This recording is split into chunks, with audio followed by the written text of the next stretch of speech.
Hello बच्चों, नमस्ते। कैसे हैं आप लोग? उम्मीद है आप लोग अच्छे होंगे। ये पीयूष जी का एक डाउट है छोटा सा। कुल मिला के 4 क्वेश्चंस हैं डाउट में, लेकिन मैंने 3 के 2 पार्ट्स और 4 के 2 पार्ट्स बना लिए हैं। कुल मिला के 6 क्वेश्चंस हो जाते हैं और इस डाउट को मैं बारी बारी से कराता हूँ। पीयूष जी आप भी ध्यान से देखिएगा और अन्य बच्चे जो किसी भी कॉम्पिटिटिव एग्ज़ाम्स की तैयारी करते हैं वो भी ध्यान से देखें, क्योंकि ये बहुत ही इंपॉर्टेंट क्वेश्चंस माने जाते हैं। मात्र कुछ ही मिनट का समय मैं आपका लूँगा और ये सारा सवाल मैं आपको समझा दूँगा। तो जैसा कि क्वेश्चन नंबर 1 लिखा हुआ है, if a to the power x is equal to b to the power y is equal to c to the power z and b square is equal to ac, find the value of y। ठीक है, तो इसी सवाल को मैंने यहाँ पे लिख रखा है और मुझे यहाँ पे y का मान फाइंड करना है। ठीक है, ओके, तो चलिए y का मान फाइंड करते हैं। तो बच्चों, जब भी आपको पेपर में इस तरह का सवाल मिले ना, तो आपको क्या करना है कि जो क्वेश्चन दिया हुआ है उस क्वेश्चन में ज़रा ध्यान से देखेंगे कि इसमें लिखा क्या है। तो इसमें लिखा है a के power x is equal to b के power y is equal to c के पावर z। हमको हिंट के तौर पे ये और हिंट के तौर पे ये दो इक्वेशन दे रखा है इन्होंने।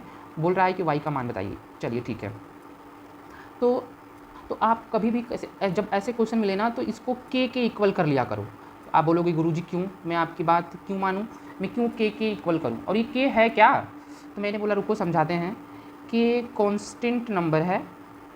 कांस्टेंट नंबर यानी एक अचर मान है, के अचर संख्या है। अब कहोगे सर जी अचर संख्या क्या होती है? तो अचर संख्या जैसे 0, 1, 2, 3, 4, 5 ये सारी की सारी अचर संख्याएं होती हैं, इनका मान फिक्स होता है। और ये जो x, y, z, a dash dash dash ये सारे की सारी चर संख्याएं होती हैं, जिनको कि इंग्लिश में वेरिएबल के नाम से हम जानते हैं। तो यहाँ पर जब भी आपको पेपर में इस तरह का आपको क्वेश्चन देखने को मिले तो आप के इक्वल कर लिया करिए। चलिए मैं समझाता हूँ ऐसा मैं क्यों कर रहा हूँ। तो एक छोटे से एग्जाम्पल से मैं आपको समझाता हूँ। अगर मैं आपको बोलूँ 2 के पावर 6, आप कहोगे गुरुजी ये 64 होता है। हमने बोला ओके। 8 के पावर 2, आपने बोला गुरुजी ये भी 64 होता है। मैंने बोला ओके। 4 के पावर 3, आपने बोला गुरुजी ये भी 64 होता है। 2 के पावर 6 का मान 64 होता है, 8 का स्क्वायर 64 होता है और 4 का क्यूब भी 64 होता है। तो ज़रा ध्यान से देखिए, यहाँ पर 2 के पावर 6 का भी वैल्यू 64 आया है, 8 की स्क्वायर का भी वैल्यू 64 आया है और 4 के पावर 3 का भी वैल्यू 64 आया है। तीनों का वैल्यू सेम है। तो क्या मैं इसको ऐसे लिख सकता हूँ 6 का स्क्वायर इसको 2 का स्क्वायर इज इक्वल टू 8 का स्क्वायर इज इक्वल टू 4 का क्यूब। 2 के पावर 6 इज इक्वल टू 8 का स्क्वायर इक्वल टू 4 के पावर 3, क्योंकि ये तीनों तो आपस में इक्वल ही हैं। 64 से इनका कुछ ना कुछ मान निकल के आएगा, तीनों का कोई ना कोई सेम वैल्यू निकल कर आएगा 64। तो पेपर में क्या किया था ना, पेपर वाला आपको इतना दे दिया था और ये नहीं दिया था आपको, इसीलिए मैंने इसको के बराबर मान लिया कि माना कि इसका कोई जैसा मान 64 आया है, यहाँ भी इन सबका कोई ना कोई मान के जरूर रहा होगा 64 की जैसा, उसको हम कॉन्स्टेंट नंबर मान लेते हैं। जैसे देखिए ध्यान से, यहाँ पे 2 के पावर 6 को एक बार 64 यहाँ बराबर किया गया है, फिर अलग अलग सबके साथ बराबर किया गया। उसी तरह हम यहाँ भी कर लेते हैं। a के पावर x को एक बार के बराबर कर लेते हैं, b के पावर y को भी के बराबर कर लेते हैं और c के पावर z को भी के बराबर कर लेते हैं। और यहाँ पे हम एक एक्सपोनेंट्स एंड सर्ट्स का इक्वेशन लगा देते हैं, एक आइडेंटिटी लगा देते हैं, उसका एक फार्मूला लगा देते हैं। और वो फार्मूला क्या होता है, यदि a के पावर n हो तो ये a के पावर 1/n हो जाता है। और इसी को ही आप लिख सकते हो अंडर रूट में a गोदी में, इसकी गोदी में n। इसी तरह ठीक अगर मैं इसकी बात करूं तो यहाँ से a बराबर निकल कर आ जाएगा k के पावर 1/x। इसी तरह b का भी वैल्यू निकल कर आएगा k के पावर 1/y और c का भी मान निकल कर आ जाएगा k के पावर 1/z। ठीक है, और यहाँ देखिए ज़रा ध्यान से, आपको दूसरे इक्वेशन में क्या दे रखा है कि b स्क्वायर बराबर ac। तो अब आप b का मान k के पावर 1/y यहाँ रख दीजिए, तो इस b को हटाते हैं और इसकी जगह k के पावर 1/y रख देते हैं, इसके होल पावर में 2 बाहर रख देते हैं, a का भी मान रख देते हैं k के पावर 1/x।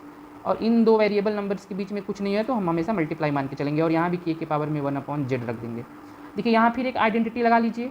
आइडेंटिटी क्या होती है कि a के पावर में अगर यम और इंटू लगाकर a के पावर में n दिया हो तो a के पावर में यम प्लस n हो जाता है।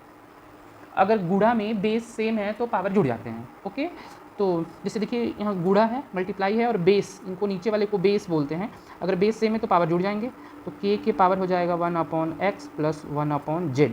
और यहाँ पर पावर के ऊपर पावर लगा हुआ है तो यहाँ एक और आइडेंटिटी होती है, a के पावर अगर m हो और इसके पावर में अगर n हो तो ये मल्टीप्लाई हो जाता है, a के पावर m गुणे n हो जाता है। ये आइडेंटिटी आपको आनी ही चाहिए, वरना ये सवाल लग नहीं पाएंगे आपसे। इसलिए केवल समझदार और पढ़े लिखे ही बच्चे इस वीडियो को देखेंगे।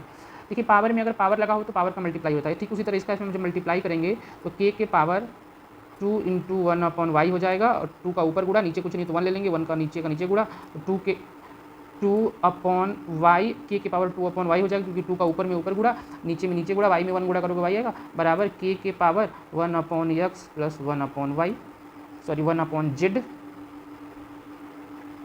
यहाँ एक और आइडेंटिटी हम देखेंगे, क्योंकि बिना आइडेंटिटी के तो ये लगेगा नहीं, और वो आइडेंटिटी क्या है, यदि बेस सेम है, यानी a के पावर अगर m हो और इधर भी बेस में a ही हो और इसके पावर में n हो, तो पावर भी आपस में बराबर, यदि बेस बराबर होते हैं तो पावर भी आपस में बराबर होते हैं, तो यहाँ से पावर आपस में बराबर हो जाएंगे, यानी 2/y बराबर 1/x प्लस 1/z। ठीक है, अब यहाँ कर लेते हैं हम क्रॉस मल्टीप्लाई, इसका इसमें 2/y रहने देते हैं, इसका क्रॉस मल्टीप्लाई करेंगे तो z प्लस x बटा के एक्स जेड हो जाएगा। और जब मैं इसको सॉल्व करूँगा तो इस y को मैं क्रॉस मल्टीप्लाई करके इधर भेज देता हूँ और इसको इधर, तो जेड प्लस एक्स 2 के नीचे चला आएगा, तो 2/z प्लस एक्स हो जाएगा, एक्स जेड चला जाएगा 2 के पास, तो एक्स जेड मल्टीप्लाई में हो जाएगा, और इधर बराबर y बचेगा, और y का मान पूछा था, y का मान आ गया 2xz plus Z plus x. ये रहा आपका सोल्यूशन। Thank you.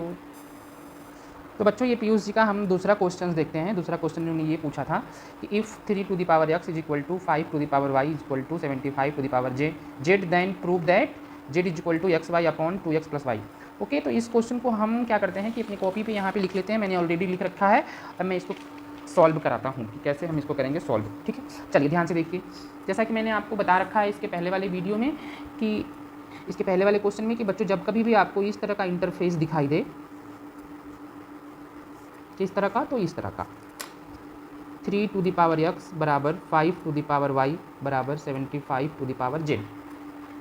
तो आप एक बात ध्यान रखें कि इसके हमेशा इक्वल में k कर लें। अब k क्यों करें, मैंने आपको ऑलरेडी बता रखा है इसके पीछे वाले क्वेश्चन में, कि इसका कोई ना कोई ज़रूर मान होता है, कोई ना कोई कांस्टेंट मान होता है। अब हम क्या करेंगे कि बारी बारी से सबको इसको इक्वल कर देंगे, तो 3 के पावर x बराबर k एक बार यहाँ कर देते हैं, और 3 के पावर y 5 के पावर y बराबर k यहाँ कर देते हैं, और यहाँ 75 के पावर z बराबर k यहाँ कर देते हैं। यहाँ से मैं लिख देता हूँ 3 इज इक्वल टू k के पावर 1/x, और यहाँ लिख देता हूँ 5 इज इक्वल टू k के पावर 1/y। मैं ऐसा क्यों कर रहा हूँ, क्योंकि आप जानते हैं कि अगर a के पावर n लिखा हो तो a के पावर n जब उधर जाएगा तो 1/n हो जाएगा। इसी तरह 75 के अब यहाँ कर लूँगा मैं k के पावर 1/z। ठीक है, अब मैं क्या करता हूँ कि यहाँ इसके आगे तो कुछ दिया नहीं है, इसके अगले वाले क्वेश्चन में, तो इसके अगले वाले क्वेश्चन में देखिए यहाँ तक तो मान लीजिए ठीक है इन्होंने दिया था, लेकिन इसके आगे भी इन्होंने एक इक्वेशन दिया था, तो ये इक्वेशन देना इनके लिए ज़रूरी भी था, क्योंकि यहाँ पे वेरिएबल 1 2 3 4 5 6 वेरिएबल है, तो हमको 6 इक्वेशन चाहिए था लगाने के लिए, जितने वेरिएबल उतने इक्वेशन चाहिए। क्योंकि यहाँ पे 3 ही वेरिएबल है, तो यहाँ पे मैंने 3 ही इक्वेशन बना लिए हैं और मेरा काम हो जाएगा। एक इक्वेशन ये, एक इक्वेशन ये, एक इक्वेशन ये। अब मैं इस थर्ड वाले इक्वेशन को उठाता हूँ, जो कि है आपका 75 इज इक्वल टू k के पावर 1/z। मैं 75 को खोल लेता हूँ, मैं लिख देता हूँ 25 गुड़े 3, 25 या 75, और k के पावर 1/z। मैं 25 को भी लिख देता हूँ 5 के पावर 2 गुड़े 3 के पावर कुछ नहीं, मतलब 1 ही रहेगा, बराबर k के पावर 1/z। अब ध्यान से देखने वाली बात यह है कि जहाँ जहाँ 5 लिखा है, जैसे यहाँ 5 है तो 5 की जगह पे 5 के बराबर में k के पावर 1/y है, तो यहाँ भी 5 है, तो इसको हटाएं और इसकी जगह k के पावर 1/y लिख देता हूँ, और इसके सर पे 2 जो है वो तो रहेगा ही रहेगा। 3 यहाँ है, 3 की जगह k के पावर 1/x रहेगा ही रहेगा, और इसको हटा कर लिख दिया मैंने, 1 लिखने की जरूरत ही नहीं, वैसे चाहो तो मैं लिख दूँ k के पावर 1/z होगा ही होगा।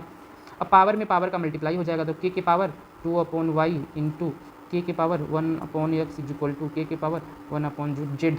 देखो अगर बेस सेम है तो पावर जुड़ जाते हैं मल्टीप्लाई में। यहाँ मैं लिख दे रहा हूँ, यदि a के पावर m और गुणे में a ही के पावर n हो, यदि बेस सेम हो और पावर अलग अलग हो तो मल्टीप्लाई में पावर जुड़ जाएंगे। तो यहाँ हो जाएगा k के पावर 2y प्लस 1/x बराबर k के पावर 1/z। और आप जानते हो यदि बेस सेम है तो पावर भी सेम होगा, यानी 2/y प्लस 1/x बराबर 1/z। चलो यहाँ क्रॉस मल्टीप्लाई करा लेते हैं, इसका इसके साथ, इसका इसके साथ, इसका इसके साथ। 2 का इधर लिखेंगे क्योंकि जगह नहीं ना है बाबू। x का 2 में करेंगे तो 2x होगा, y का 1 में करेंगे तो प्लस y होगा, बटे में लगा देंगे, y और x करेंगे तो x y होगा, बराबर 1/z होगा ही होगा। z को इधर भेज देते हैं, क्रॉस मल्टीप्लाई एक बार इधर एक बार इधर, तो जेड का जेड ही रहेगा, एक्स वाई उधर 1 के साथ जाएगा तो एक्स वाई हो जाएगा, ये आएगा तो नीचे 2x प्लस वाई होगा। और मुझे यही प्रूव भी करना था, यहाँ पर z equal to x y upon में 2x वाई प्रूव्ड हो गया, प्रूव दैट। ठीक है बच्चों, बताइएगा ये वीडियो कैसा लगा आपको। अब हम चलते हैं नेक्स्ट क्वेश्चन की तरफ, जो नेक्स्ट क्वेश्चन आपका ये है।